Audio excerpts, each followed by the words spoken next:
ASBiRO. Alternatywna szkoła biznesu. www.asbiro.pl.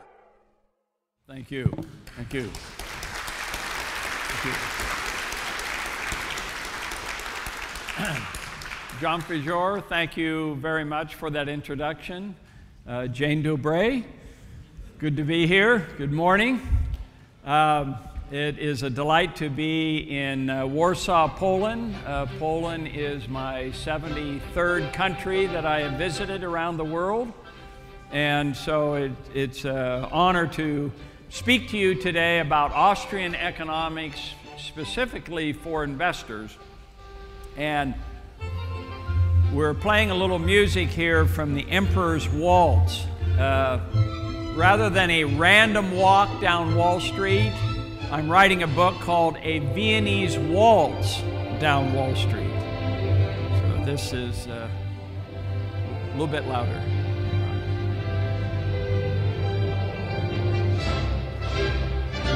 The Emperor has arrived.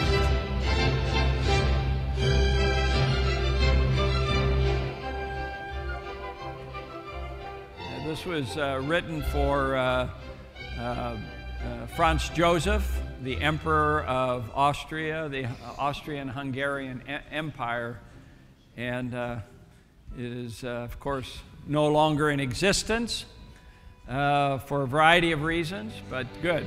Okay, so that should be enough. So, what I'd like to do today is talk to you about Austrian economics, why it is the economics of the future, and has the answers to many of our problems that we face today in the world. Today we are dominated by Keynesian economics. Rather than Hayek. This is a very interesting book that was written recently called Keynes versus Hayek. Hayek being one of the prominent members of the Austrian school. So what I'd like to do today is first talk a little bit about the problems that we face today. Then I'd like to talk a little bit about the Austrian economists. Who are the Austrian economists, and what can they contribute to investing in the financial world? And then we're going to talk about specifically some of the big issues, the big debate topics in finance today, such as are the markets efficient? Can you predict the future? Can the stock market predict the future? Can you beat the market with less risk? What is the role of government in the marketplace, in the financial markets? These are the major debate topics of today that we are going to discuss. But I first want to set the stage for the problems our countries face, not only in Europe and Eastern Europe, but in the United States, in Asia, and so forth. And we are living in the age of Keynes. In the age of Keynes. We are not living in the age of Hayek.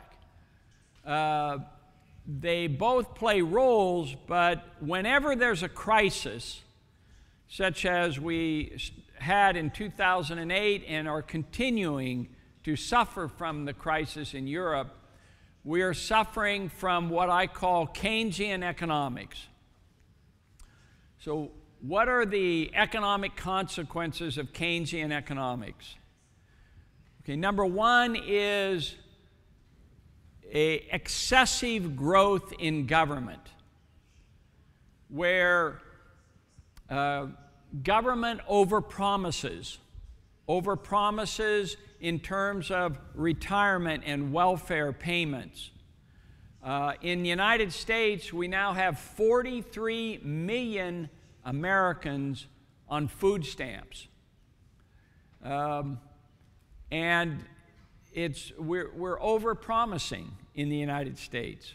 In Europe, your welfare system in France, in Italy, in Spain, even in Germany, and in the UK, there are too many people on welfare, too many people who are not living productive, fulfilling lives. And this must stop. We need to make a change. We need to move away from Keynesian economics, where we're over-promising benefits for people who do not work for their benefits. One of the cardinal principles of economics is the benefit principle, or the accountability principle. If you benefit, you pay. If you get an education, you pay for that education. If you offer free education, if you offer free housing, if you offer free health care, you are violating a fundamental principle in economics. And that fundamental principle is accountability. There is no accountability if you do not pay for the services that you render. Now, does that mean we are callous, that we don't help people who need help? Not at all.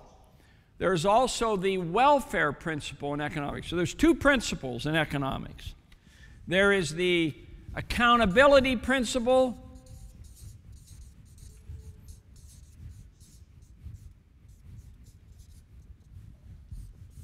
and there is the welfare principle. All right? Both are very important. The accountability principle says, if you benefit, you pay, and therefore you are accountable, and you are worried, you are concerned about the price and the quality of the service.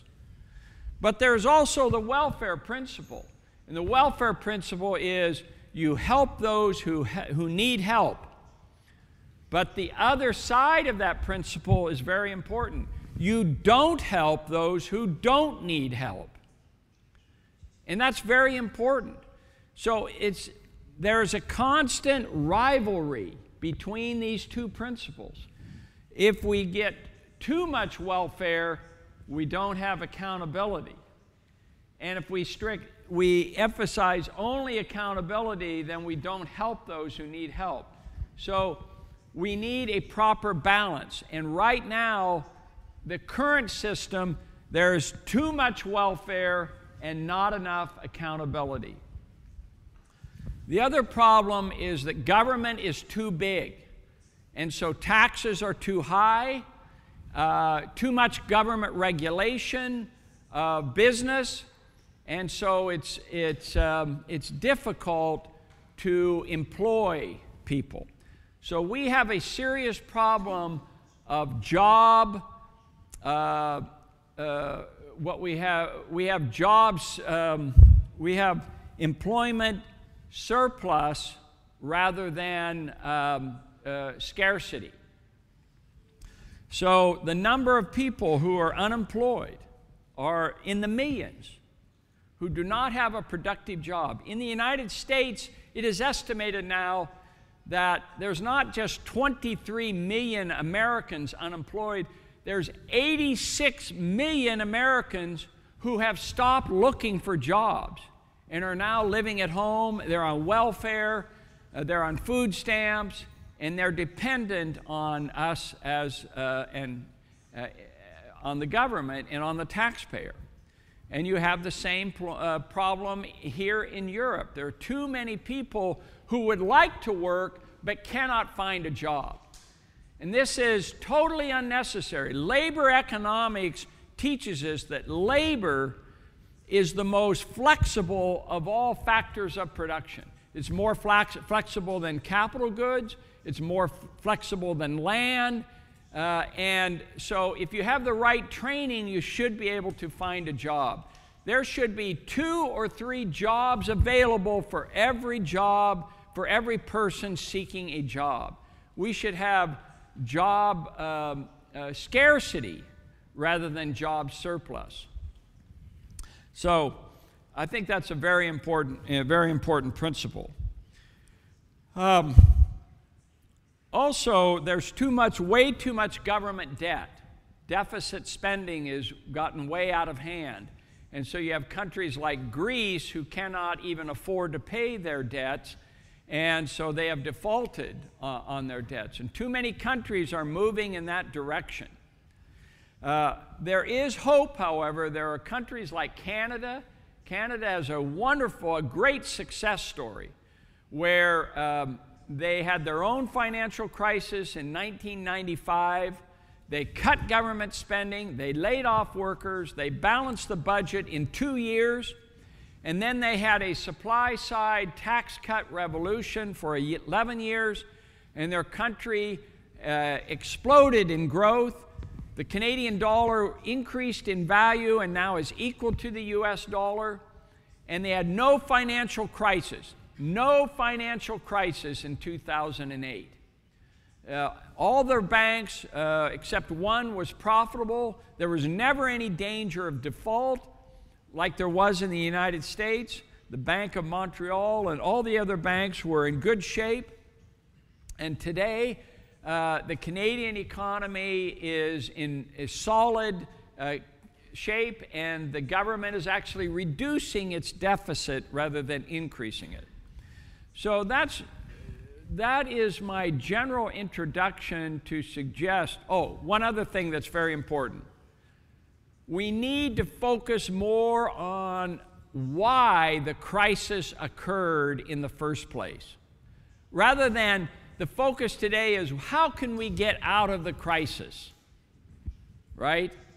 Well, unfortunately, we need to focus more in our teaching and on government policy, how we can keep the crisis from occurring again in the first place. And there's too much emphasis on not doing anything until the crisis occurs. And when the crisis occurs, you say, well, what are we going to do about it? Well, the result is huge government deficits, excessive welfare state, over-regulation. In the United States, as a result of the collapse of Enron and other accounting scandals, we got Sarbanes-Oxley, which has been a disaster for the United States in terms of government regulation, excessive government regulation.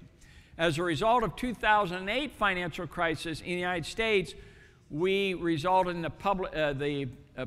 the passing of Dodd-Frank legislation. Again, excessive regulation, strangulating business and financial institutions to keep them from doing their job without all this bureaucracy and filling out forms and all these regulators. This is all hurting business. So now business in the United States is afraid to loan money to small business. Instead, they're making money by investing in treasury bills and borrowing and profiting from the yield curve. So this is not good for our economy. So we need to find ways to provide a stable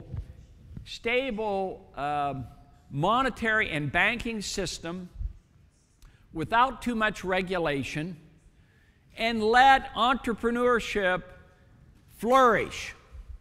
That's what we need to do. So how do we do this? Well, we do this by having a sound financial system. And that comes from studying the Austrian school. Because Hayek, for example, Friedrich Hayek here, who like Keynes has passed away, but his ideas live on because he focused on how can we keep the crisis from happening in the future, you see? And unfortunately, Keynesian economics is all about, well, what do you do when the crisis hits?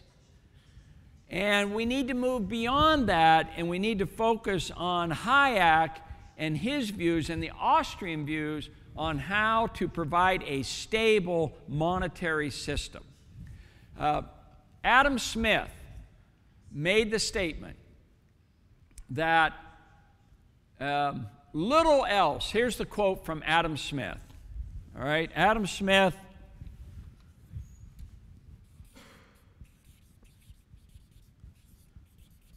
The Wealth of Nations, 1776, in The Wealth of Nations, said this: little else is required for a nation to go from the lowest barbarism to the highest level of opulence, but peace, easy taxes, and a tolerable administration of justice.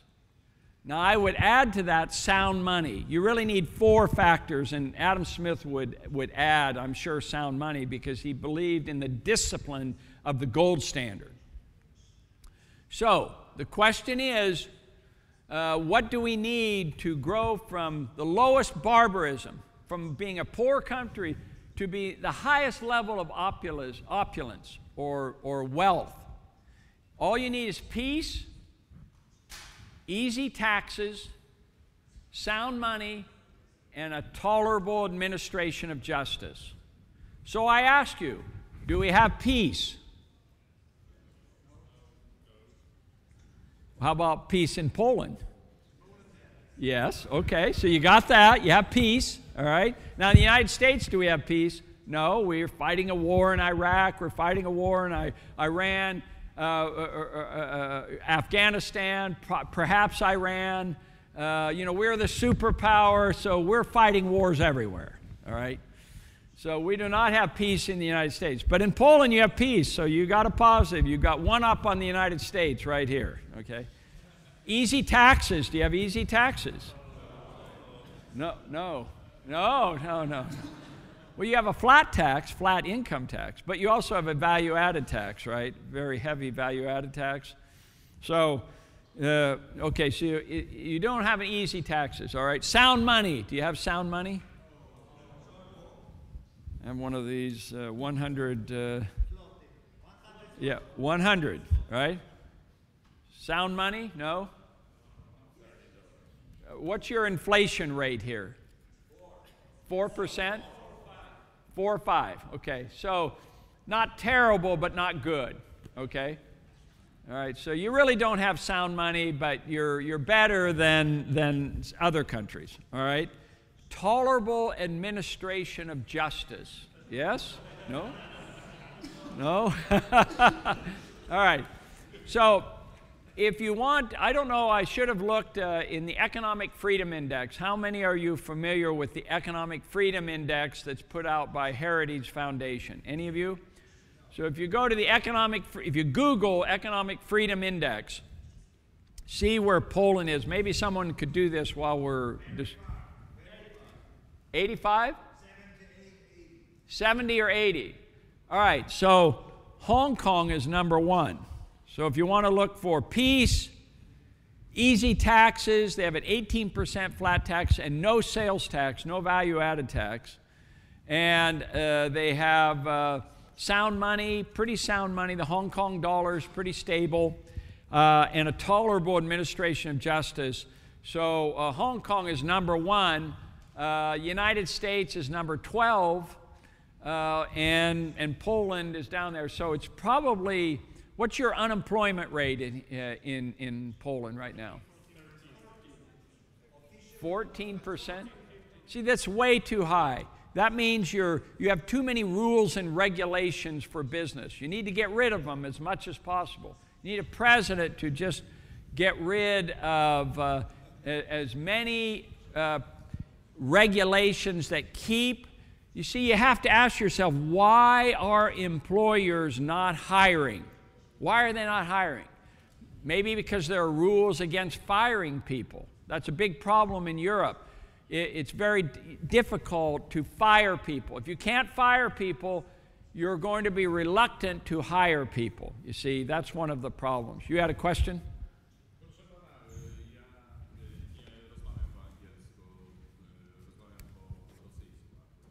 Is this on? I'm not getting it.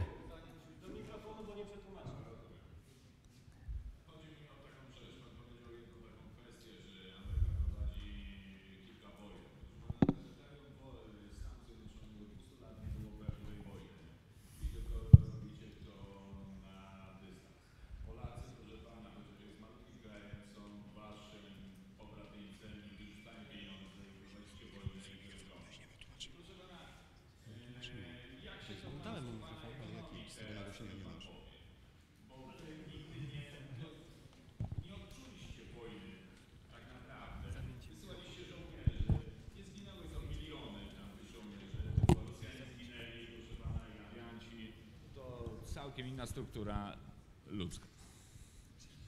Dziękuję, czekam na odpowiedź.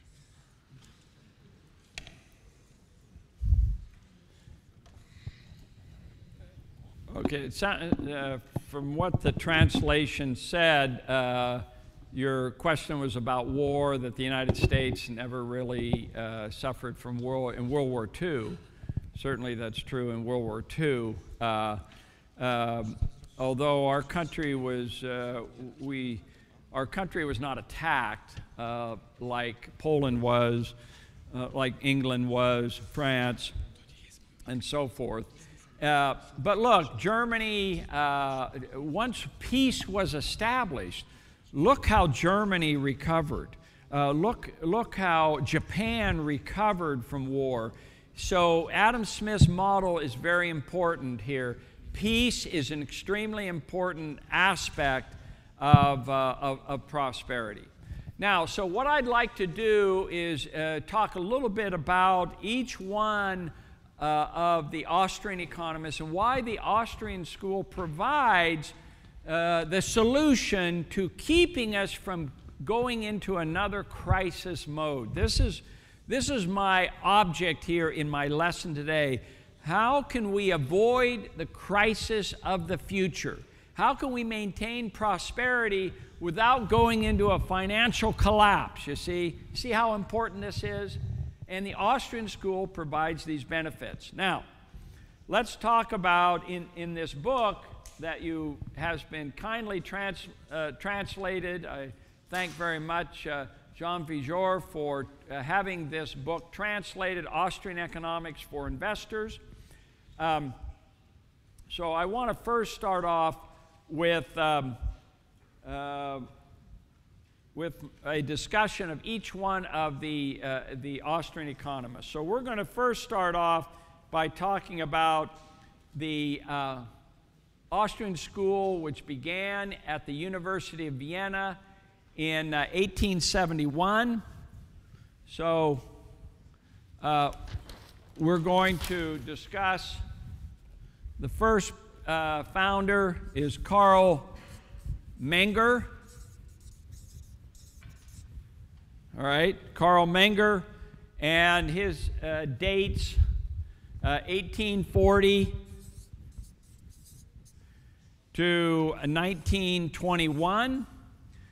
Karl Menger was the founder of the Austrian school, and he wrote a very important book in 1871 called the Grundsatz, the Principles of Economics, the Grundsatz.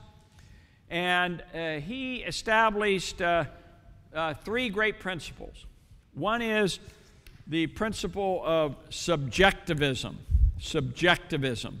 What this means is that all costs and all prices are subjective, that there is no intrinsic value, there is no real cost of production that is set and established. And this is really a very important principle in the investment world. Let me give you an example. The price of oil right now is around $90 per barrel. All right? What is the cost to produce crude oil? Well, they say it's around $15 to $20 per barrel. So there's considerable profit that's being made. All the oil companies like Exxon and Luke Oil and so forth are very profitable today, right? But what happens if the price of oil drops below its cost of production, all right? Would you say that cannot last? Let's suppose the price of there's a huge increase in technology. Just like in the United States, we've discovered a huge amount of natural gas through fracking, a new technology. So natural gas prices have plummeted to $2 per million BTU. Let's say oil prices, we find new supplies of oil. And the price of oil drops to $15. But the cost of producing oil is $20. So, as an investor, if the price of oil drops below its cost of production, is that a sign that you should buy, that now oil is cheap and you should buy oil? What do you think? See, it's a good question, isn't it? When the price of a commodity falls below its cost of production, many investors say, oh, buy. That is undervalued and you should buy. Carl Menger warned against this because he said the cost of production is determined by the price and not the other way around. And so what this means is that when an economy is seeing a collapse in the price, the cost can also fall. The cost of producing it may also decline. So cost is just as subjective as price is. So there is no long-term cost of production, which is what the British school of Alfred Marshall preached, that the cost of production, that price is determined by the cost of production. Now the second great principle of Carl Menger was the principle that prices were based on marginal buying and selling.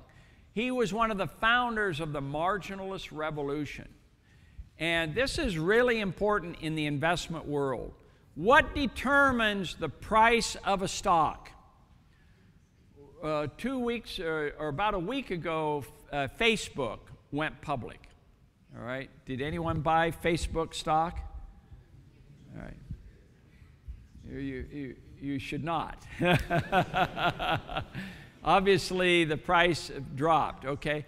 But what determines the price of Facebook stock? See, it's not the total number of buyers. That didn't determine the price of Facebook. What determined the price of Facebook stock was a small number of buyers and sellers. A marginal number of buyers and sellers determined the price at any one time. You see, it's not what all investors hold. And so this is why you can have the principle of, in fact, if I can switch over here to this, let's see, where's the, right there for the next one? I need to do the next slide. Yeah. You see, investing in one lesson, which is this book here, Investing in One Lesson. What is the lesson? Wall Street exaggerates everything. Because pricing is Wall Street is all about prices. Stock market is all about prices. And prices are determined by a marginal number of buyers and sellers. Okay? So Facebook, day-to-day activity in Facebook has not changed at all. The Facebook employees, Mark Zuckerberg, what he's doing on a day-to-day basis has nothing to do with the stock price. The stock price varies from day to day based on a small number of buyers and sellers, okay? And they're looking into the future and saying, what is happening to Facebook? And they're saying it's not worth $38 a share. They're saying it's worth $31 a share, you see. All right, so Menger made very much that point. The third thing that Menger emphasized was the structure of production, the stages of production. And you've also translated that book too. Do you have a copy of the structure? I don't have a copy because we sell everything. Oh, you've sold out. I see. Okay, so John, you need to reprint The Structure of Production, my book, which is all about Menger's vision, the structure of production. And what's really important there, and we will talk about this more, is that companies that produce products further away from consumption are more volatile than companies that are close to final consumption. And we will talk more and more about that. But But Menger disaggregated the economy. He didn't just talk about the whole economy. He said there's a structure, a stage of production model, and what I've developed is this four-stage model of the economy, which I discuss in, there's actually, in this book here, I actually have a picture of the four-stage model of the economy, which is right here, this four-stage model, which we can talk about later on page 15 of this book. You want to take a look at that. You will not find this four-stage model in any textbook except mine, but I believe it captures what is really happening in the economy. All right, so let's move on to the second economist. So we talked about Karl Menger. The second great Austrian economist is, his name was Eugen Bombarek.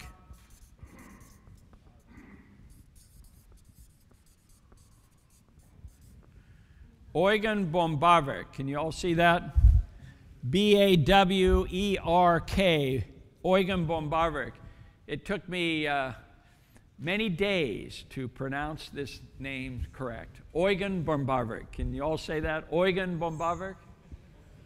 Eugen Bombarek? All right, let's try it again. Eugen Bombarek. Very good. Eugen Bombarek. All right. Now, he was the most famous European economist in 1900. Okay? In 1900, he was the most famous European economist, Eugen Bombarek. But probably most people have not heard of him today. Anyway, he was the finance minister of Austria 3 times and was a very good finance minister. And he wrote a book called The Positive Theory of Capital.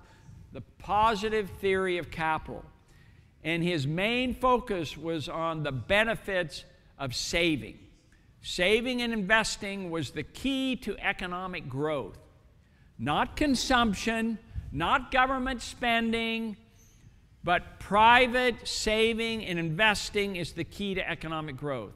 People ask me all the time in finance, what is the key to financial success, Mr. Skousen? And I said, well, 2 principles. There's 2 principles. And they come from Benjamin Franklin. The principle of thrift, saving money on a regular basis. Number 1 is to save, save, save. Save as much money as you can from your paycheck. Live within your budget. Don't get heavily in debt. Save your money. Number 2 is to invest that savings productively. If you put your money into a savings account, how much interest do you earn? 4 or 5%?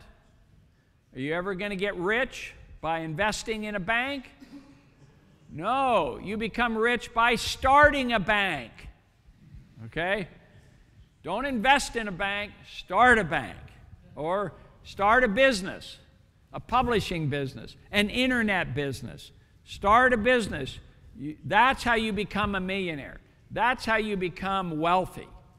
By using your savings productively, either your savings or you borrow money for business purposes, and you save and you invest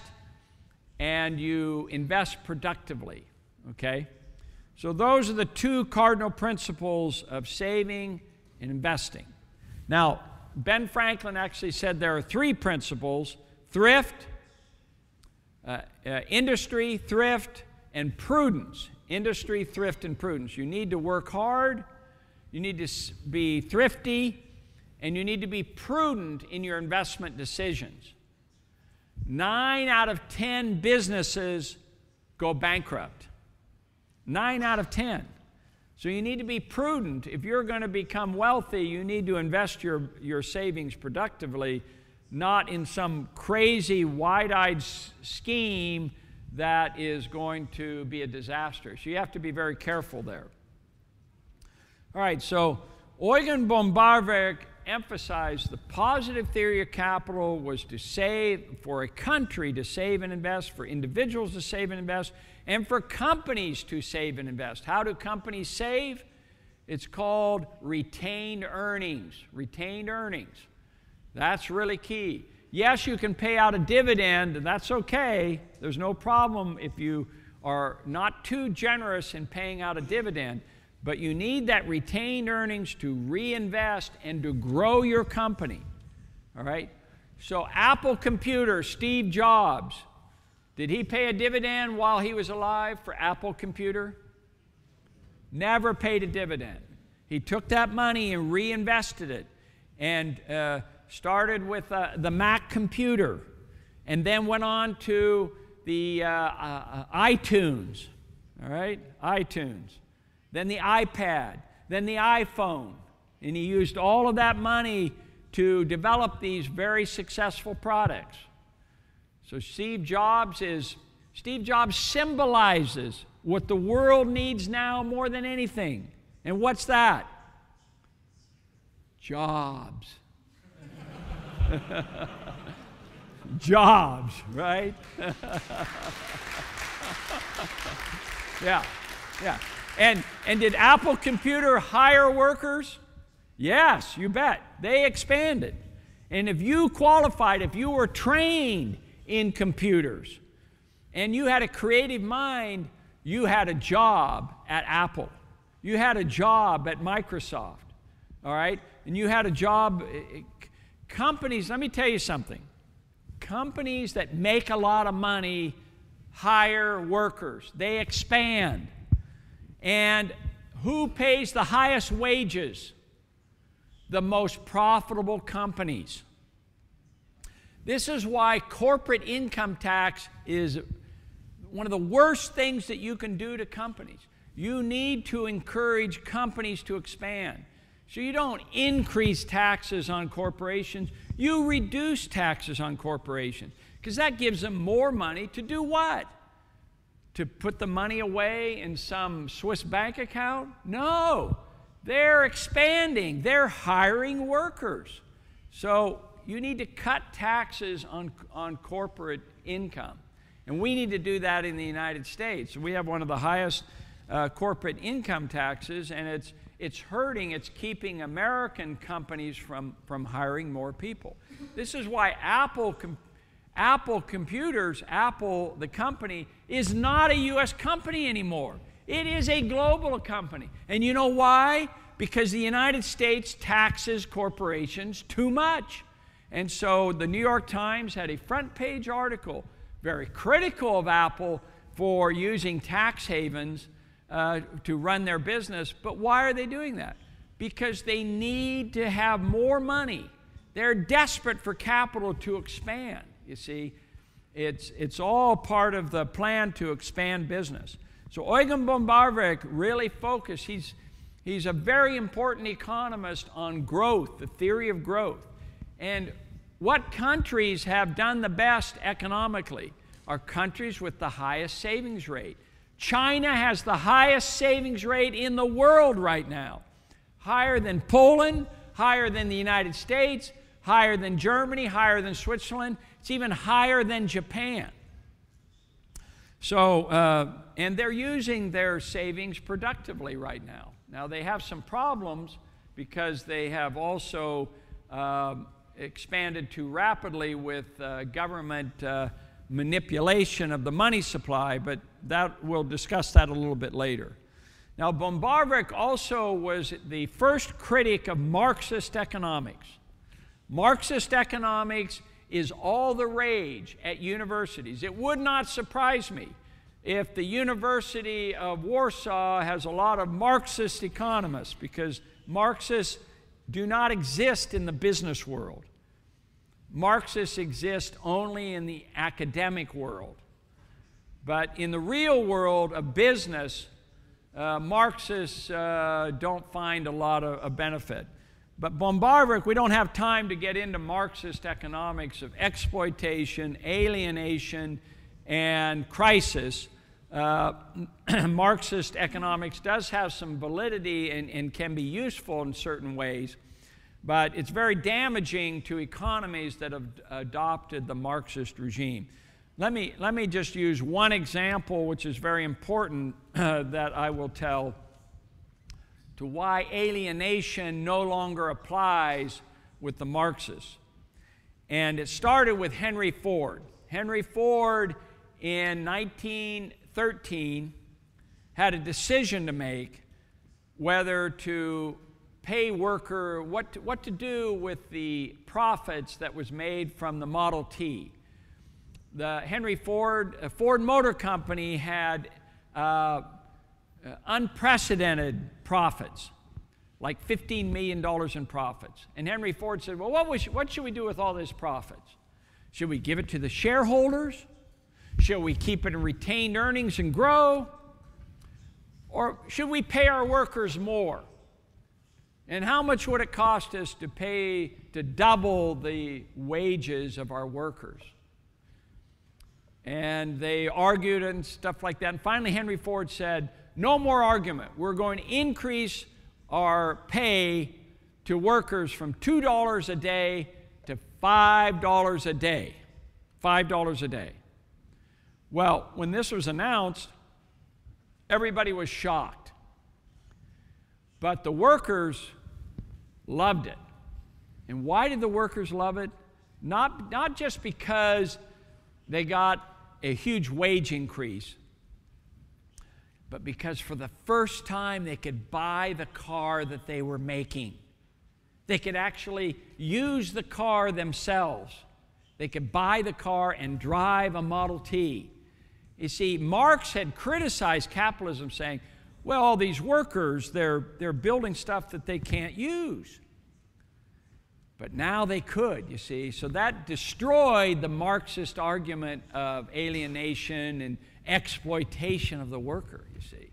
Because companies that make a lot of money pay their workers more, you see. So that you want to destroy Marxism, have successful businesses. That's what does the job. Okay. So now let's move on to another economist, another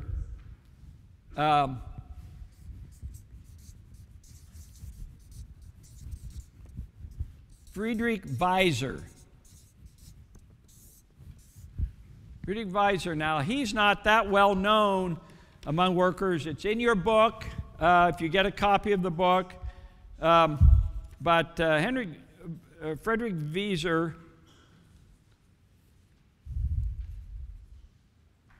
I'll make sure I misspelled it. Sorry.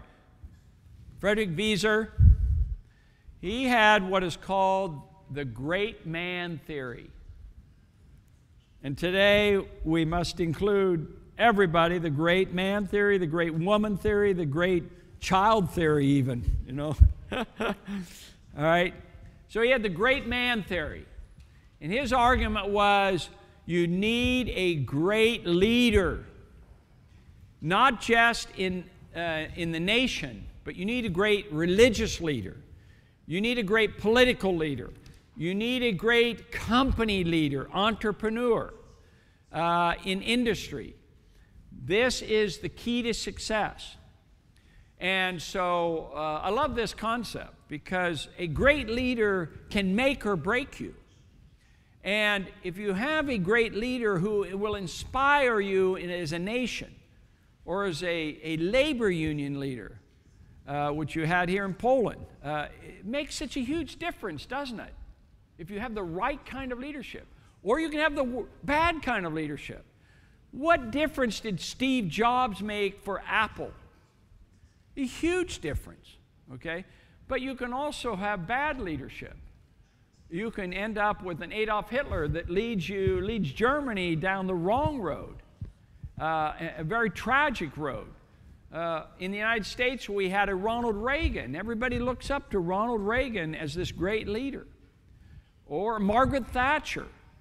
in what she's doing. So there are these great leaders, and that's what Wieser talked about, the great man theory. Very powerful concept. So it's not just about people that just kind of wander around and just follow others. They're true leaders.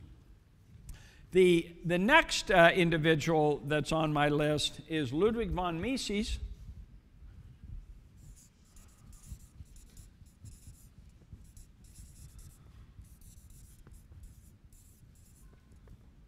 Born in 1881, died in 1973, I believe. 1881. It's a palindrome, right? 1881 spelled backwards is 1881. Spelled upside down, it's 1881. So, very famous economist, born in 1881, Ludwig von Mises. Now, of course, there's also 1883, very important year also in economics. What famous economist died in 1883? Karl Marx. Don't ever forget it. He's dead. I said that once to, I went to, I had a very good, a friend of mine, well, not a very good friend, but a friend, an acquaintance who taught Marxist. He was a Marxist economist at Rollins College. And so I had a silver dollar like this right here, and I gave him this silver dollar. I said, I'm going to give you this silver dollar, but only on one condition. Can you name the economist who died in the year this coin was minted? So he looked at the coin, he said, oh, 1883. Well, that's easy, Karl Marx. I said, that's right. Don't ever forget it. He's dead. But he had a great comeback. He says, that's right. But I'm alive, and I'm teaching your students about Marxist economics today, you see. So that's very true. Marxism will never be dead, unfortunately, because there are going to be people who, for whatever reason, are attracted to Marxist economics, that capitalism is all about exploitation, alienation, and crisis. So that will be with us forever. Now, what famous economist, okay, so Marx died in 1883. What famous economist was born in 1883? Who took Marx's place?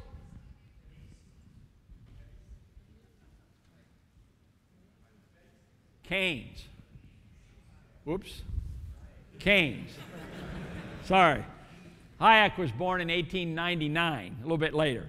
But Keynes was born in 1883. And also the other great Austrian economist, Joseph Schumpeter, also born in 1883. Both considered enfant terribles, difficult people. It took two economists to replace Marx, you see. Two troublemakers to replace Karl Marx.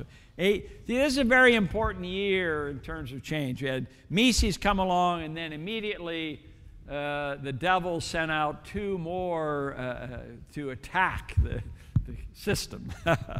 So 1883, 1881, very important. Now, what did Mises, what kind of contributions did Mises make? Well, Mises made a very important contribution in several areas. One is money, the role of money. Why does money have value today? All right, why does this 100, is it kroner? What is it? What's the? Zloty? Okay, am I saying that right? Lati? Okay. All right, why does this have value? Because government says so. So that means the president of your country could create his own currency in his own name and just start circulating, and you'd accept it, right? Not necessarily. This has value. Mises answered this question. This has value for one reason only. It has value because it used to be backed by this, gold, a real commodity. All right, it used to be backed by a real commodity. It's called the regression theorem. The regression theorem, and I talk about it in the Making of Modern Economics, my book. It talks about the regression theorem. That if you go back far enough, at one point this money used to be backed by gold and silver. We used to be on a gold standard, on a silver standard, if you will. Okay, so we can talk more about it, but that's the idea there. Mises also talked about methodological dualism. Okay, that's kind of a mouthful, but methodological dualism. What did he mean by that? He said there was a difference, a gap between organic and inorganic elements, between things and animals on the one hand and humans on the other. And this gap was never to be fulfilled, okay? That there was this gap between the two. And what he meant by that was that economics and social sciences are distinct from the physical sciences. And that human beings, unlike the animals, unlike things,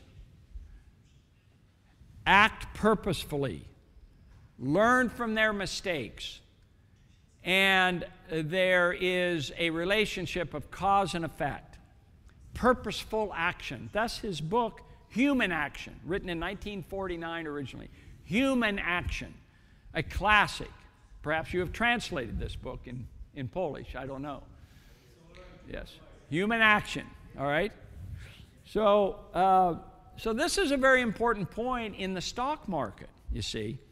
Because in the stock market, there's often this argument that the stock prices act randomly, like that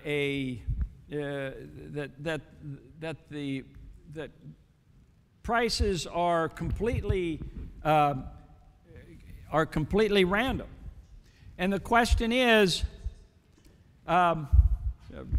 I'm looking for my glasses here. What I put? Oh, they're down here. Sorry. So there's been a number of discussions on random walks and so forth.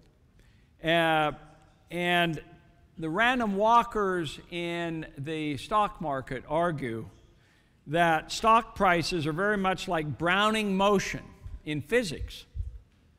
That prices are essentially random, that short-term changes in stock prices cannot be predicted, and that prices are merely random. Mises would disagree with that.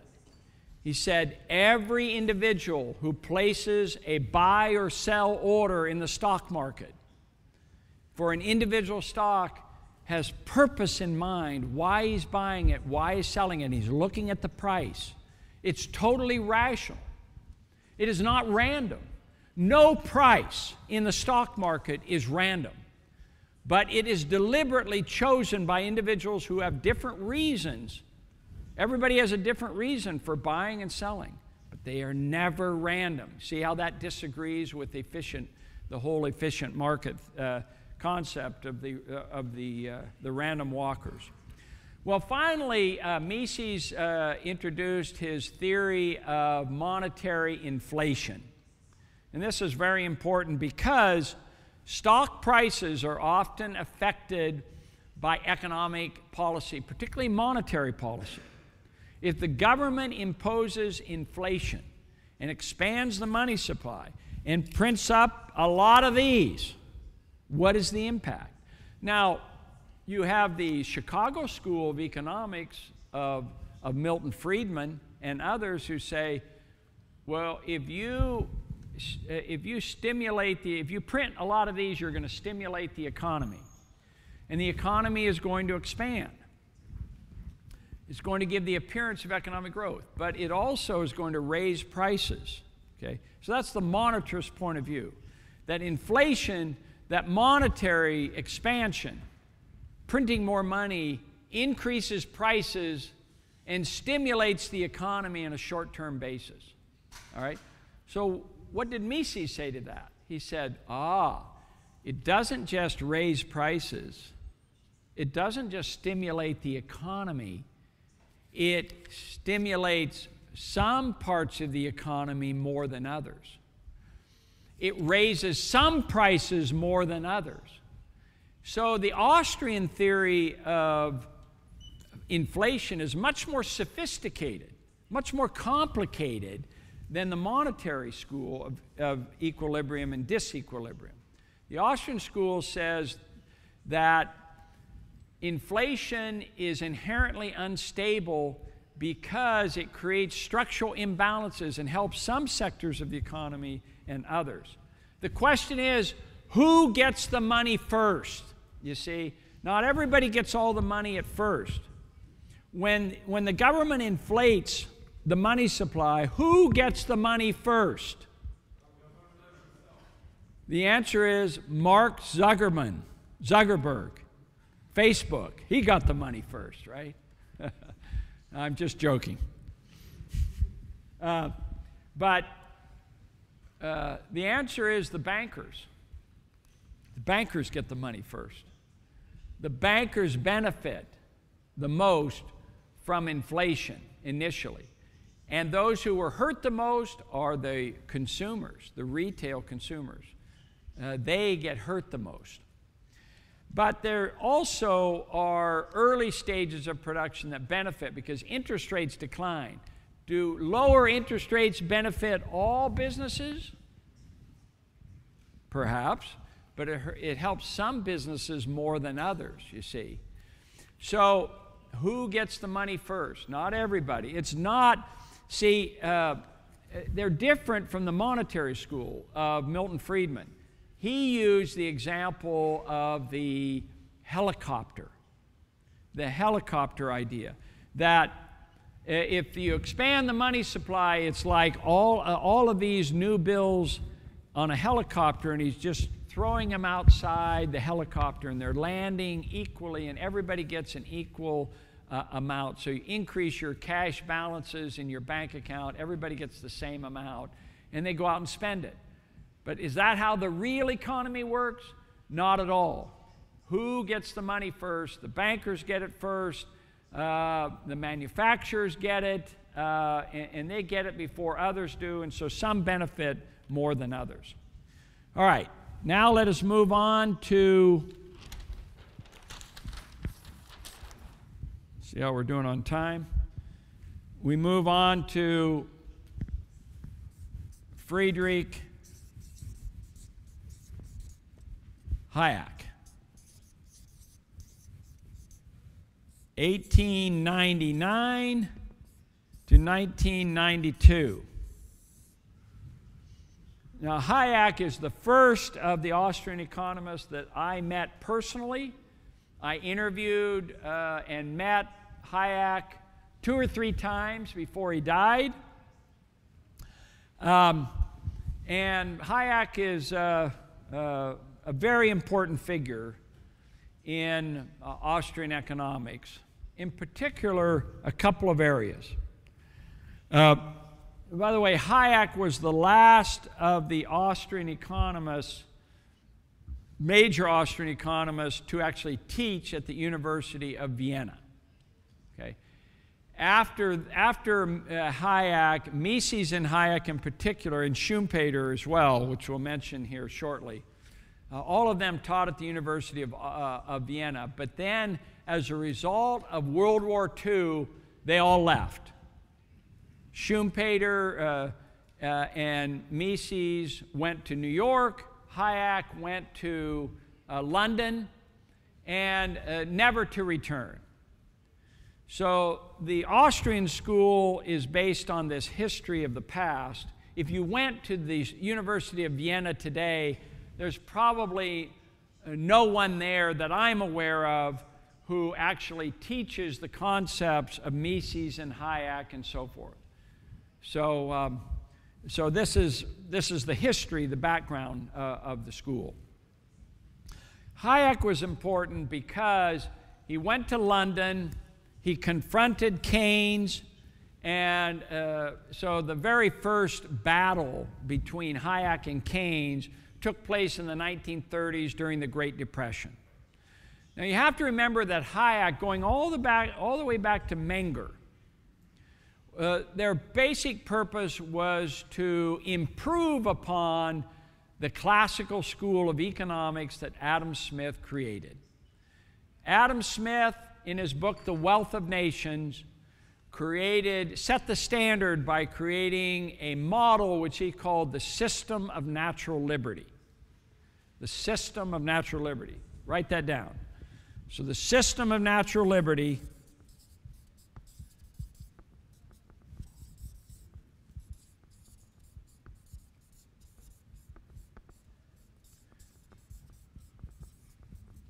is the basic concept behind the free market school of economics that was established by Adam Smith in The Wealth of Nations. The Wealth of Nations is the most important book that was ever written in the history of economics that established the basic concept of the system of natural liberty, which consisted of maximum freedom to do what you want with your capital, free trade and not protectionism, sound money, easy taxes, low tax rates, and so forth, to encourage private enterprise as much as possible. All right. So it's what the French school called laissez-faire. That's what Adam Smith represented. And so Menger and the Austrian economists of von Bauwerk, of Wieser, Mises, and Hayek, all of them were ways of improving upon the house that Smith built, the system of natural liberty. So naturally, they were very much opposed, Hayek was very much opposed to this new model by Keynes that was coming along, arguing for big government. So you basically, in the 1930s, you had two major models that were fighting against each other. There was the classical school of Adam Smith that was defended by Hayek and Mises and so on. And you had the socialists and the Marxists who were saying we need a radical change, capitalism isn't working, the Great Depression is the result, and so forth. And along came Keynes to offer a middle ground. The middle ground was not totalitarian, not laissez-faire, but big government, welfare state in the middle. And basically this new macroeconomic model. So Hayek fought against that, and in the first war of ideas, Keynes ultimately won that war over Hayek. And so Hayek had developed his theory of the business cycle, which was more of what Mises originally developed, very important concept. But Keynes won the day. So most governments adopted the idea that government needs to stimulate the economy, engage in easy money and deficit spending to get us out of the depression and provide this short-term solution. As a result, Hayek wrote a book in 1944 in the middle of World War II called The Road to Serfdom. How many have heard of that book? The Road to Serfdom. Okay, a few of you. So The Road to Serfdom is a major work, Road to Serfdom. And basically, this was a political tract that argued that countries that were adopting socialism and nationalizing industries, all of this that was done after World War II by the British government and others, this became prevalent all around the world. Government could somehow run businesses, big businesses, better than business could. And so you had country after country nationalizing oil industries and steel industries and the utilities industries and even running hotels. We can run hotels better than private enterprise. I mean, today we look back at this and we say, this is crazy. Why would government be able to run businesses better than private enterprise? But back then, that's what was taught, and so Hayek warned. He warned the world, saying, "Hey, you better be careful. This movement toward totalitarianism is a road back to serfdom, a lower standard of living, and so forth." And so he's always been considered a bit of a maverick in that sense, outside the mainstream, being critical of this. But this warning sign was the first effort to say, hey, maybe we need to back off of this big government approach to and so forth. Now, Hayek had a resurrection, if you will, of his work in 1974. In 1974, he won the Nobel Prize in Economics. He's the only Austrian to have won the Nobel Prize in Economics, but it has a very important way of resurrecting Hayek's works. So his book, The Road to Serfdom, he also wrote a book in 1960 called The Constitution of Liberty, where he outlined what would be the ideal society. And it was not a case of totally laissez-faire. He did have some elements of intervention in there. But anyway, that's a book that's worth looking at, The Constitution of Liberty. That's been translated into Chinese, and there's a lot of influence of Hayek as well as Friedman in China today. I should mention about China, this is a very important principle that I think that's been emphasized by Neil Ferguson, the Harvard historian. I was at the Milken Conference in Los Angeles. This is a famous conference that's held every year in Los Angeles by Michael Milken, the junk bond king. And he had Neil Ferguson debate a Keynesian economist there. And the Keynesian economist said this, he said, free market capitalist model has failed us. It failed us in 2008. It has failed us around the world. What countries have really done the best? And he said, state capitalism. And countries like China have done the best because they've adopted state capitalism, the state running the economy. And Neil Ferguson made a brilliant answer to this question. He said, au contraire. In fact, China has flourished because they have rejected state capitalism. If you look at a chart of government as a percent of GDP, all right, he showed this chart of China. So over time, to the year 2012, from 1980 to 2012, and this is government as a percent of GDP, this is what it shows. Government used to be 70% of the economy back in 1980. Now it is only 15% of the economy. And because government has fallen in China, it's a rejection of state capitalism. While the United States, government as a percent of GDP from 1980 to 2012 has seen an increase in government. So China has rejected state capitalism. The United States has been adopting state capitalism. And so which country has grown the most? China grows at a 10% rate on average during this time period. The United States, they're lucky to grow at a 3% rate. I thought it was a very powerful argument that has often been missed. Now, we want to mention one other economist who's very important, one other Austrian economist. Well, there's a couple of them, but I think we'll just have time for one other one. And he's a very important person, Joseph Schumpeter.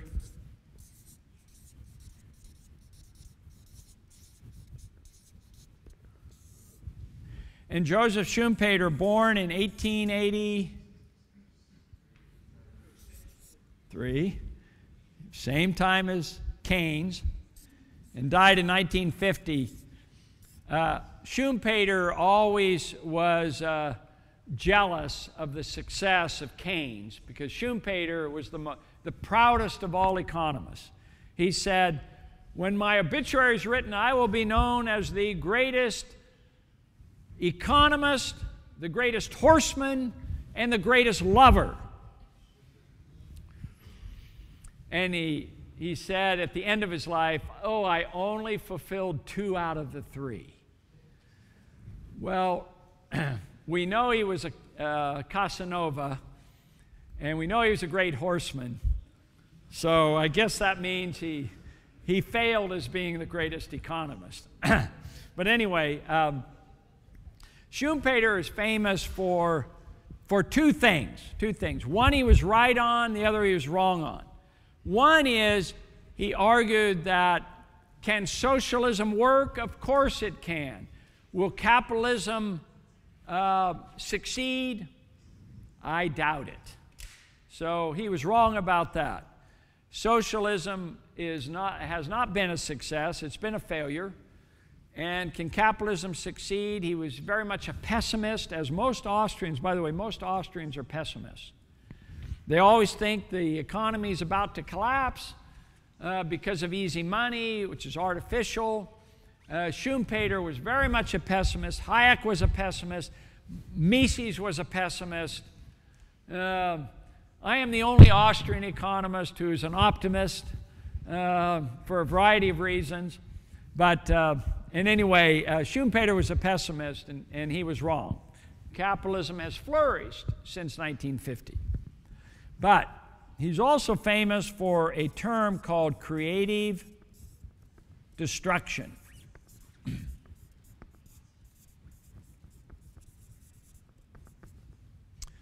Creative destruction.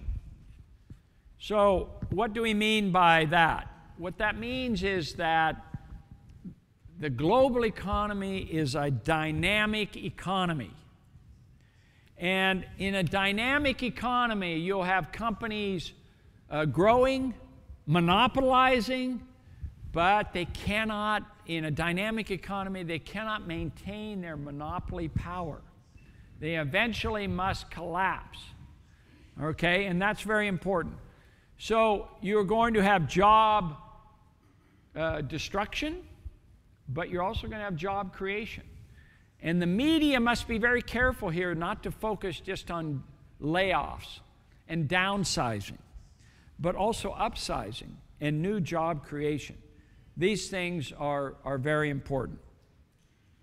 So where does this lead us then in terms of the future? Creative destruction. You have to keep in mind that the economy may decline, but it's going to make a comeback. Steve Jobs is a perfect example of this, where when he left Apple to work for Next, he was a failure, but he came back and things expanded and did very well. So things go in cycles, and you have to be very careful that you look at the dynamics of the economy. Now, we've also had some modern-day Austrian economists. Austrian economics is very much alive at many universities, at George Mason University, very much alive here in Poland. And I think that that's really important that you realize that Austrian economics is growing. You have a book like this, very important, that Hayek's name is not on here, that Hayek's name is on here. Keynes versus Hayek. Who would have thought this? After all these years of obscurity of Hayek, now his name is in the forefront as the major debate. There's even a rap song. I don't know if you've heard this rap song about Keynes and Hayek. I mean, Milton Friedman must be rolling over his grave. Why isn't it Keynes versus Friedman? You see? Good question. Or in the case of our friend Joseph Schumpeter, he's rolling over the grave because it's not Keynes versus Schumpeter. Drucker, Peter Drucker, how many have heard of him? Peter Drucker, Austrian management guru, prior to his death was the biggest management guru. He wrote an essay once, who's the greatest economist of the future? Didn't use Hayek, he used Schumpeter. Keynes versus Schumpeter. Drucker argued the future belongs to Schumpeter because of the dynamics of the economy. He warned a business that should not be too bureaucratic in their management style. They need to be entrepreneurial.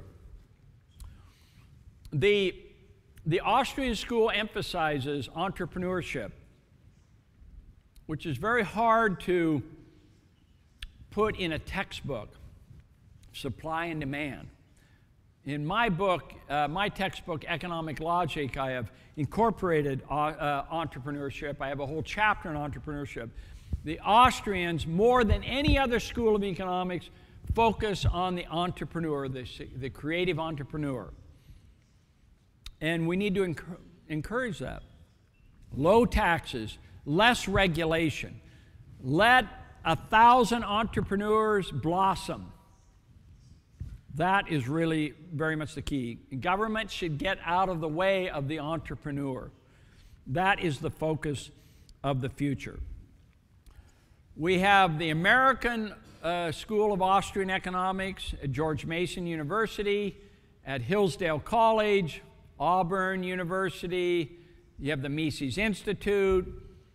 And now it's in England with the Adam Smith Institute and the Institute for Economic Affairs. There's all kinds of think tanks now that are encouraging the Austrian school. So even though Keynes is on top now, no question about that, in the short term, Keynes is on top now. But Hayek is coming on strong. And I would say Keynes will remain on top as long as our economy is struggling. But once we can get back to some kind of economic growth, the future belongs to Hayek and the Austrian school. And why is that? Because the Austrian school focuses on avoiding the crises of the future, creating a sound foundation for economic growth and prosperity, and avoiding the future crises. That's why Hayek must be studied. This is why the Austrian school should be studied, and this is what the future is. Now, when we come back from our break, I'm going to specifically get into the big debates in finance. Are stock prices predictable? Can you beat the market? And what is the role of government in terms of regulation, in insider trading, and all that sort of thing? And then we can open it up to questions as well and so forth. So thank you very much for the first session, and I look forward to the second session.